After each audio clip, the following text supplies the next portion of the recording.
야곱의 인생에 일어나지 말아야 할 일들이 일어났습니다. 34장.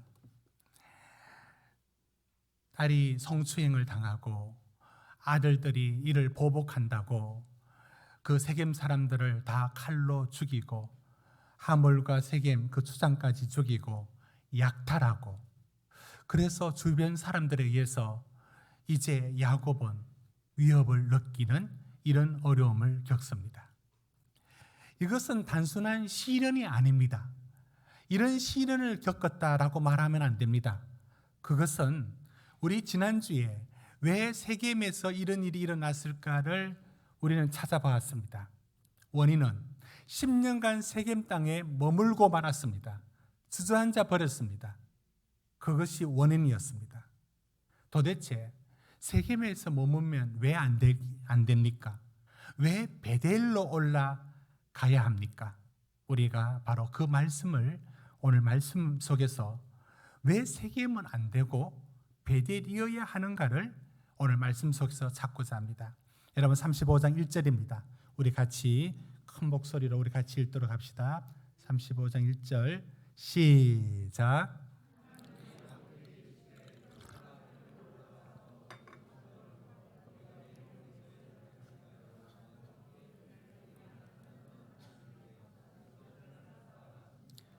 하나님은 야곱에게 베델로 올라가라고 합니다.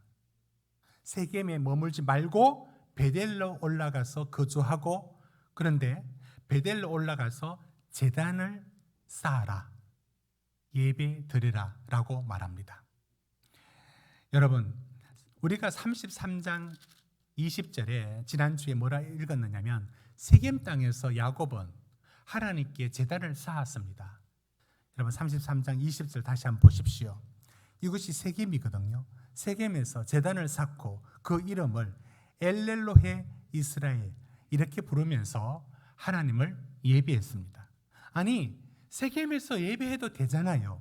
세겜에서 예배 못할 이유는 없잖아요. 그리고 예배 가능했지 않습니까? 그런데 왜 베델이어야 합니까? 하나님을 예배하면 되는 것 아닙니까? 여러분, 그러면 왜 세겜이 안 될까? 왜 베델로 올라가야 될까는 어디서 찾아야 되느냐면 야곱이 세겜 땅에서 머물 때 이렇습니다. 그 에서를 피해서 도망간 지가 20년 동안이나 외삼촌 라반 밑에서 타향살이로 어렵게 20년 동안 살다가 돌아오는 길 다시 에서를 만나야 되는 험한 일을 겪었습니다. 그러나 하나님의 은혜로 다 잘 지나왔습니다. 그렇지만 야곱의 마음속에 무엇이 있느냐면 타향살이 20년, 이제 고향 땅 부근에 왔으니까 좀 편안히 살면 좋겠다. 제발 좀 나 편안히 살고 싶어. 이 마음이 들었습니다. 여러분, 그 마음을 어디서 찾을 수 있느냐면 33장 18절 한번 보십시오. 우리 같이 읽습니다. 33장 18절 시작. 야곱이 밧단 아람에서부터 평안히 가나안 땅 세겜 성읍에 이르러 그 성읍 앞에 장막을 치고, 여러분 여기서 집 짓고 또 우리간도 만들고 땅도 19절에 땅도 사고, 어떤 마음이냐면 여기 좀 잘 살고 싶다. 좀 편안히, 제발 좀 편안히 살고 싶다. 여러분, 이것이 야곱이 가졌던 마음입니다.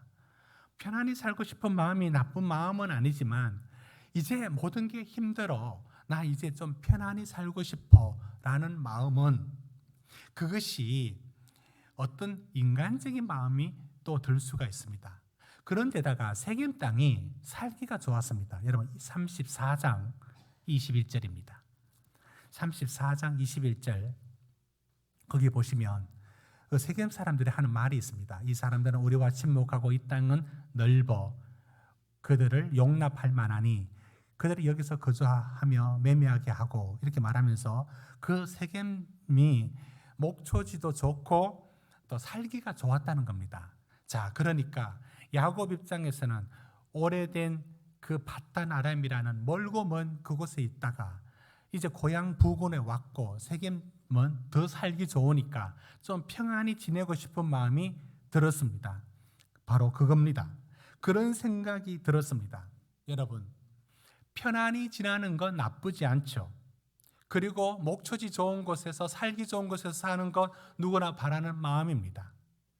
그런데 그 마음의 틈에 무엇이 점점 밀려오느냐면, 하나님께 예배는 해야지. 예, 그렇죠. 그래서 세겜 땅에서도 엘렐로의 이스라엘이라고 하나님을 부르면서 예배도 드렸습니다. 문제는 어디 있느냐면, 세겜에서의 생활이 왠지 일하기 바빴고 시간은 바쁘게 돌아갔고 하나님은 점점 잊혀지고 예배가 없었던 게 아니라 예배가 있었어요. 그런데 그 예배가 어떤 예배였느냐면, 그건 35장에서 이제 유추해서 말씀드릴 수 있습니다. 어떤 예배였느냐면, 예배가 문제가 있었어요. 예배가 문제가 있었어요. 그곳에서 예배가 어떤 예배냐면, 하나님을 간절히 찾는 그런 예배가 아니고, 하나님의 말씀이 그를 움직이는 예배도 아니고, 하나님의 임재를 느껴져서 그 영광을 바라보는 예배도 아니고, 그냥 드렸어요. 그냥 몸으로 예배를 드렸어요. 그리고 그 다음 날 또 드렸어요. 그리고는 더 기대하는 마음도 사라지고 아무것도 없었어요. 이것이 세겜에서의 예배입니다. 목사님, 무슨 근거로 세겜에서 예배를 그렇게 진단할 수 있습니까? 여러분, 바로 이것입니다. 35장 오늘 본문에 들어옵니다. 하나님께서 베델에 올라가서 하나님께 거기서 예배를 드려라, 제단을 쌓으라고 합니다. 라고 할 때에 그곳에서는 무엇이 없었느냐? 여러분, 세겜에서의 예배가 무엇이 없었습니다.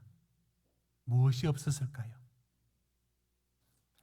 살아계신 하나님의 말씀과 거기서 일어나는 교제와 그 말씀이 나를 위로하는 것과 그 말씀이 나를 찌르는 회개가 없고 그냥 드렸어요. 그냥 몸으로 떼왔습니다. 이걸 우리는 다시 한번 이런 질문을 던질 수 있습니다. 아니, 그럼 베델 가면 다 될까? 아니, 세겜은 안 되고 베델에 가면 될까? 베델이라는 장소가 신앙의 모든 걸 다 이루어줄 수 있을까요? 만약에 지금 그러면 이렇게 했다 봅시다. 베델에 갔다. 그 베델에 굳이 가야 되는가? 하나님께서 가라 하시니까 가자. 그렇지. 그럼 베델에 가자. 여러분, 베델이면 베델이라고 하는 그 장소가 야곱의 모든 신앙을 다 보장해주고 해결해 줍니까? 이스라엘이 한 번씩 가졌던 생각이 어떤 것이냐면, 선지자들이 너희가 망한다, 이렇게 살다가 망한다라고 할 때 뭐라고 했느냐면, 안 망한대요.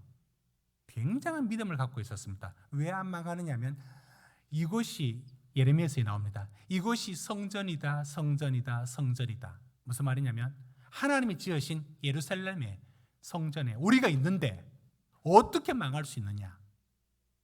이게 믿음인가요? 장소가 하나님 앞에 그들의 신앙을 보장합니까? 아니지 않습니까?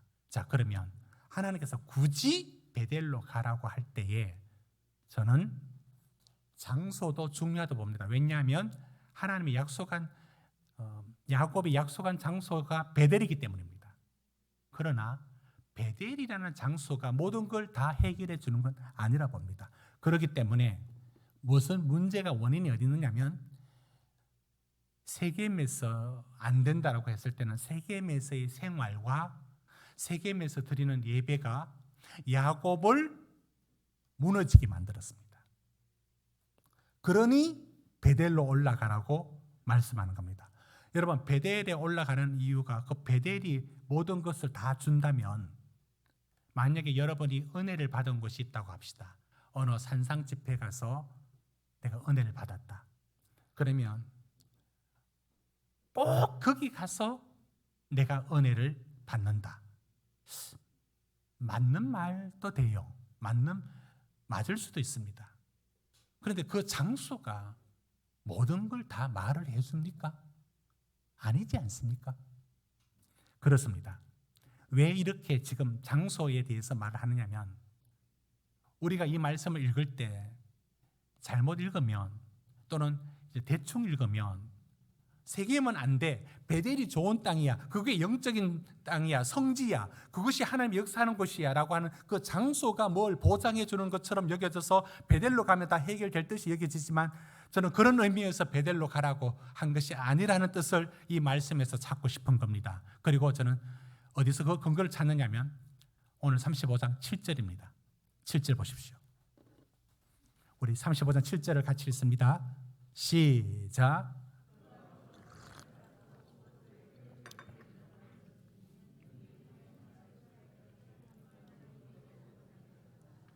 보십시오. 엘베델이라 말합니다. 그것은 무슨 말이냐면, 베델은 하나님의 집입니다. 그런데 엘베델은 하나님의 집의 하나님을 말합니다. 베델은 장소의 특징을 더 강조한다면 하나님의 집, 이곳. 그렇다면 엘베델이라고 이름을 붙인 이유는 뭐냐면, 하나님의 집도 집이지만 그곳에 하나님을 강조하는 겁니다. 그렇습니다. 베델로 올라가라는 이유는, 그 이유가 어디 있느냐면 하나님을 온전하게 예배하는 자리에 서라, 이 말씀인 겁니다. 그럼 세겜은 왜 안 되는가? 세겜은 세상에 편안함은 있고 넉넉함도 있고 살기 좋고 그리고 예배도 가능합니다.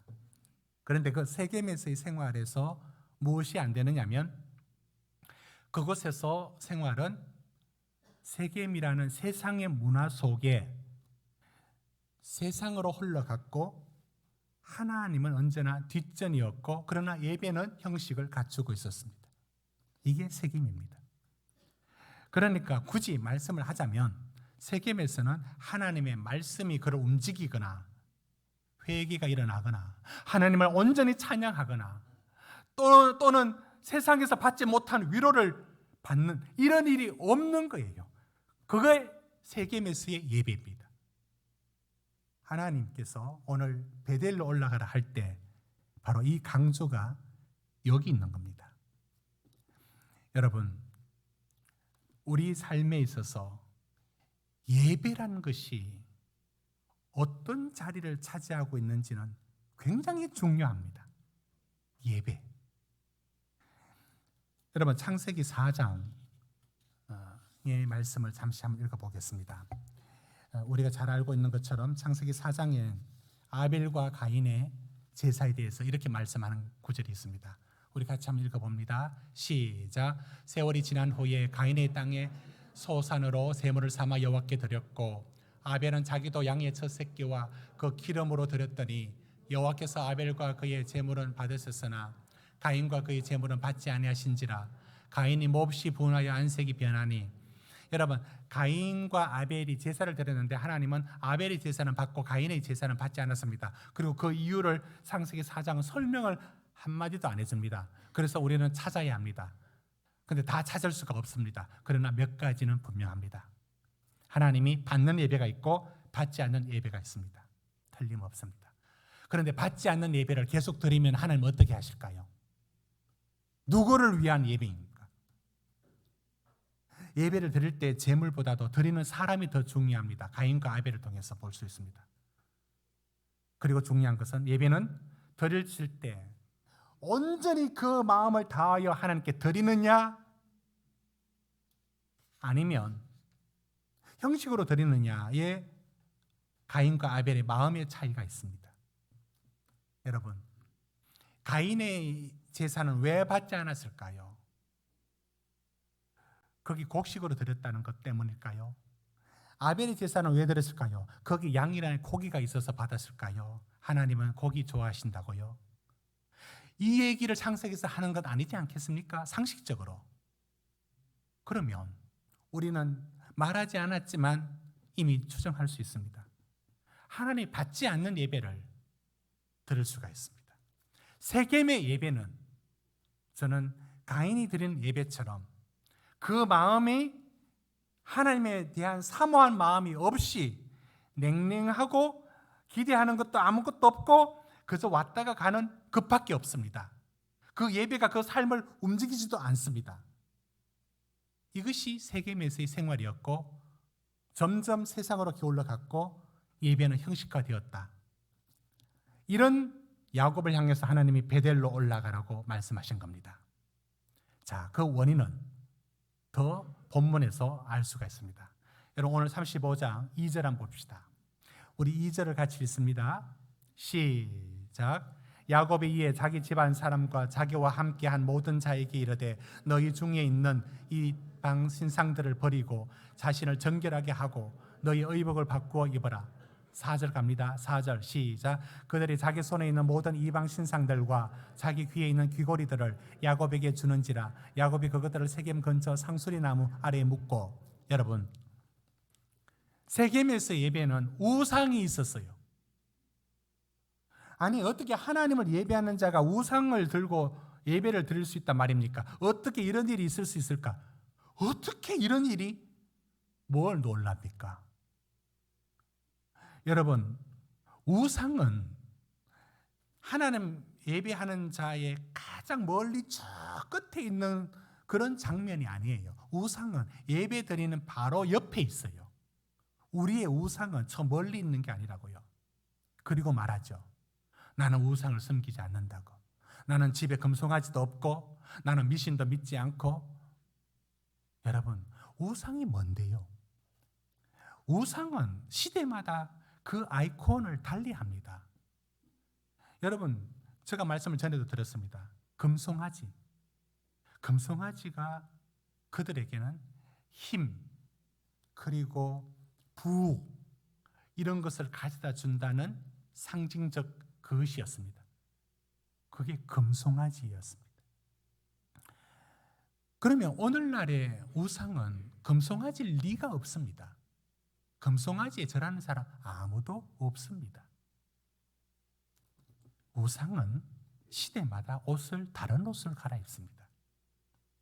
우상은 하나님보다 더 앞서는 것,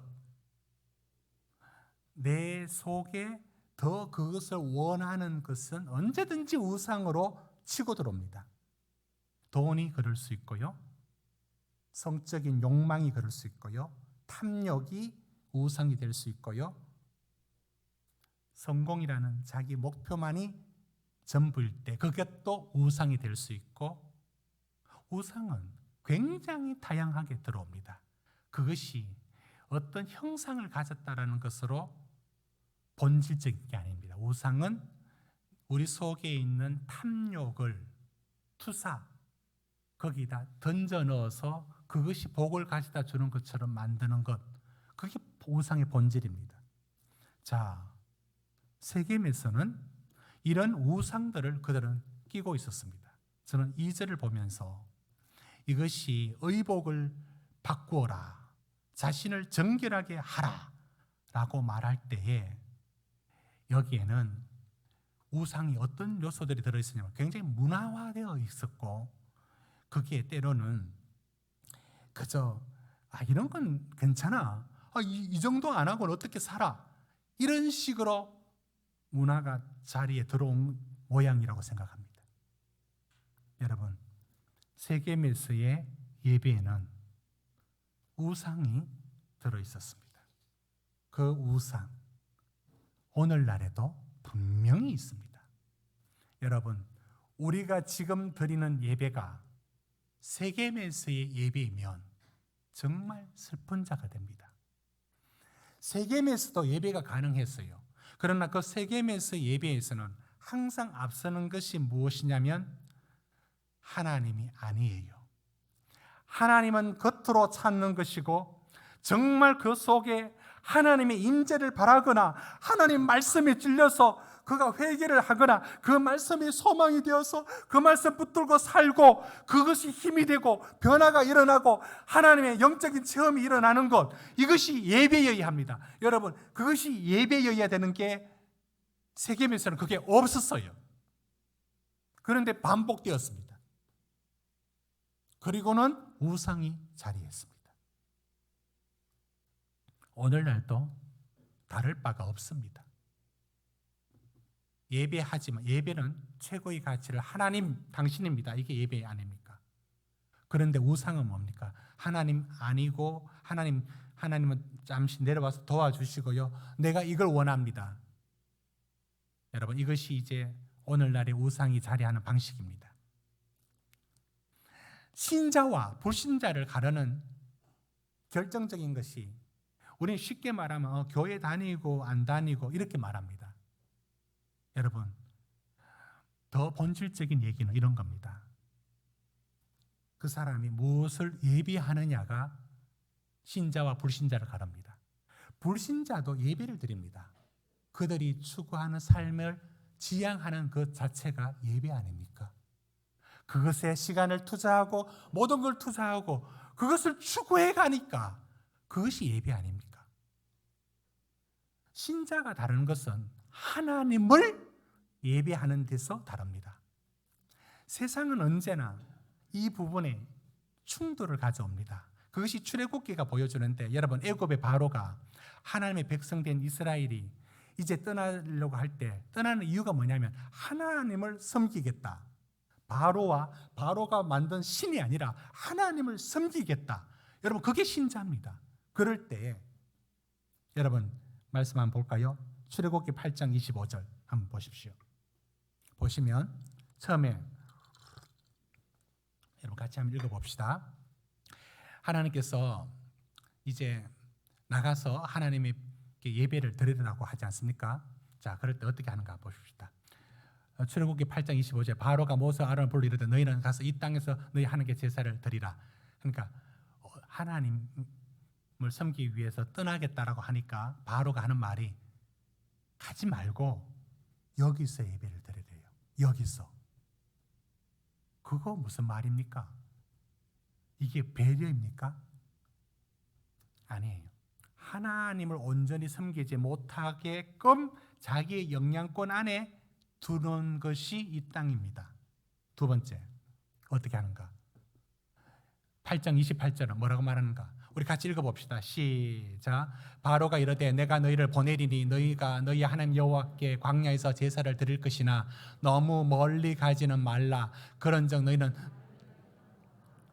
여러분, 너무 멀리 가지 말라니까 멀리 가려는 아이 보고 엄마가 멀리 가지 마라 이런 말입니까? 저게 그 말 아니지 않습니까?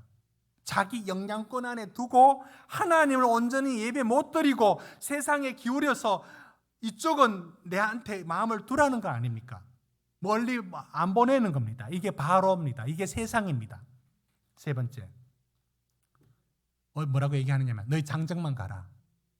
애들은 두고. 그럼 뭡니까?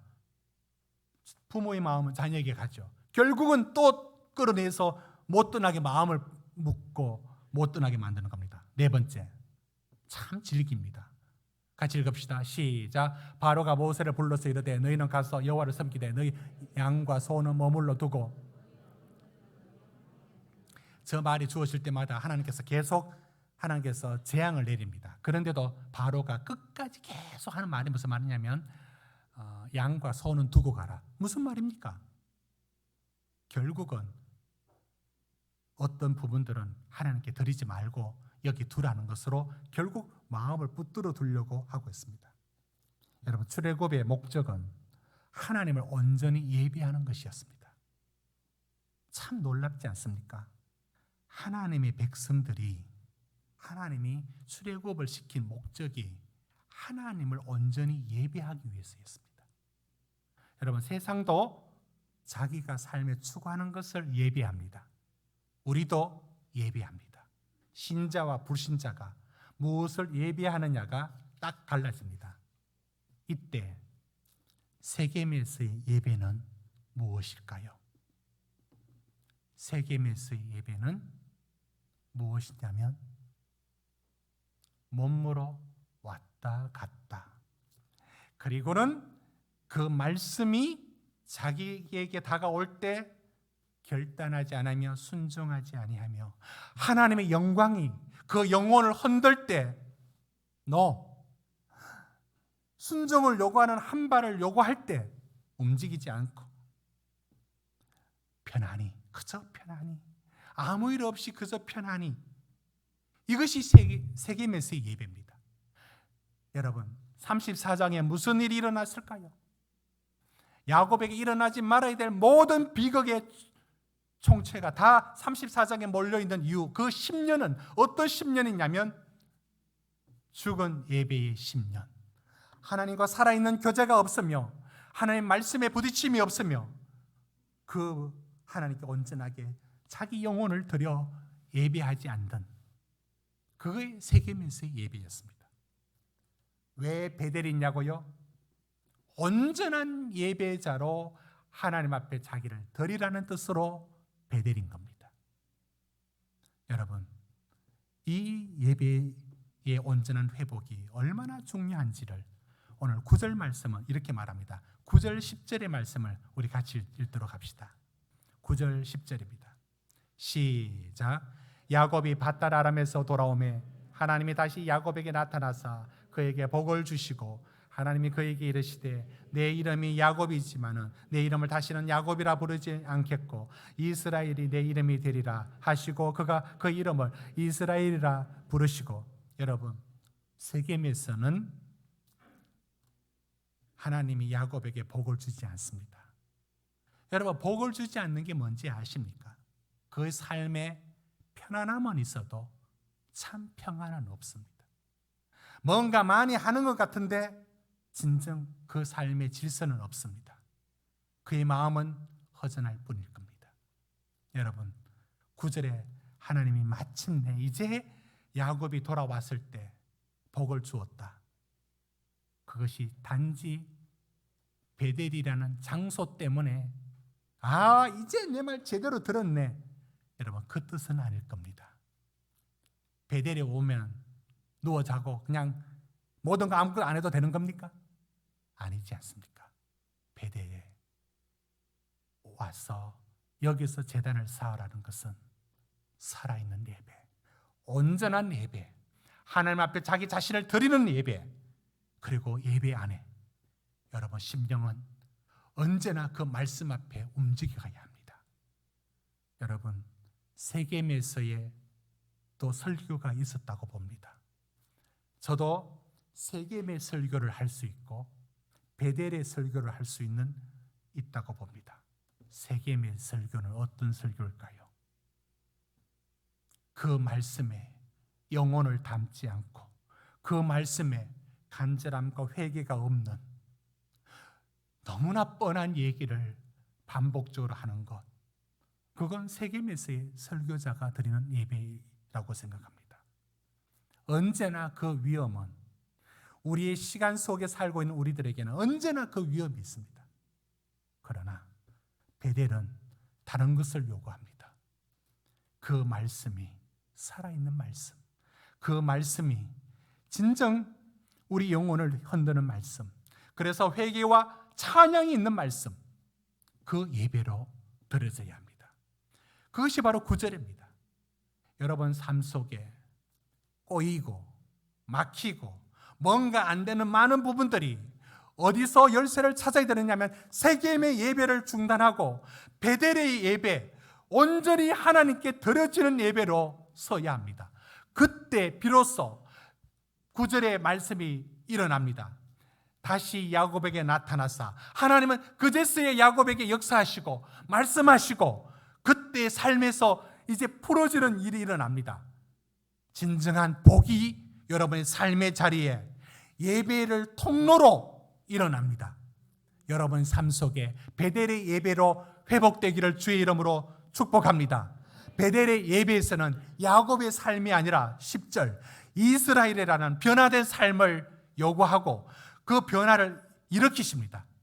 저는 10절을 보면서 참 야곱도 대단하다, 이렇게도 바뀌지 않는 질긴 야곱이 있을까?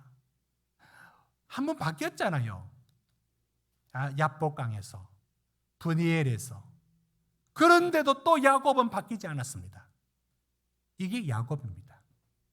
그런데 이 질긴 야곱보다 더 대단한 분이 계세요. 끝내 찾아가서 10절 보십시오. 다시 너 이름 이스라엘이라. 끝내 하나님이 그 이름을 바꾸고 맙니다. 복된 자리에 오도록 만듭니다. 여러분, 세겜에서의 하나님이 내린 불행은 사실은 하나님의 복입니다. 왜? 그 생활이 편안할 수도 있었고 그 생활에 좋을 수도 있었지만 무너져가는 예배, 하나님은 잊혀져 갔고 그의 신앙은 형식화되어 가고 있을 때 하나님께서 그에게 불행처럼 내려졌지만 그것 때문에 떠날 수밖에 없도록 만들었습니다. 거기 더 붙어 살 수 없게 만들었습니다. 그것이 하나님의 은혜였습니다. 하나님 야곱에게 지지 않습니다. 야곱이 정말 질긴 사람이지만 하나님은 언제나 그런 야곱을 이겨냅니다. 끝내 정말 복의 사람 11절 보십시오. 나는 전능한 하나님이라 생육하며 번성하라. 그 아브라함에게 주셨던 축복을 그리고 너를 통해서 왕들이 나올 것이라는 하나님의 약속들의 축복이 그제서야 야곱에게 내려지고 끝내 복을 줍니다. 12절에도 말씀이 그와 같은 말씀입니다. 여러분, 세겜에서의 예배와 베델에서의 예배가 무엇이 다른가? 세겜에서 예배는 자기 자신이 그저 위로 삼아 다니고 하나님이 없습니다. 세겜에서는 사실은 세상적인 것을 추구하면서 하나님을 보호자로 동원시킵니다. 그리고는 그저 떼어냅니다. 하나님은 그걸 원치 않습니다. 그래서 베델에 올라가라 했고 베델에서 하나님은 살아계신 하나님의 임재 속에 하나님을 만나도록 야곱을 부르십니다. 그 온전한 자리에 섰을 때 비로소 복을 주십니다. 거기에는 항상 이것이 있습니다. 여러분 말씀 보십시오. 여러분 13절 보십시오. 하나님이 그와 말씀하시던 곳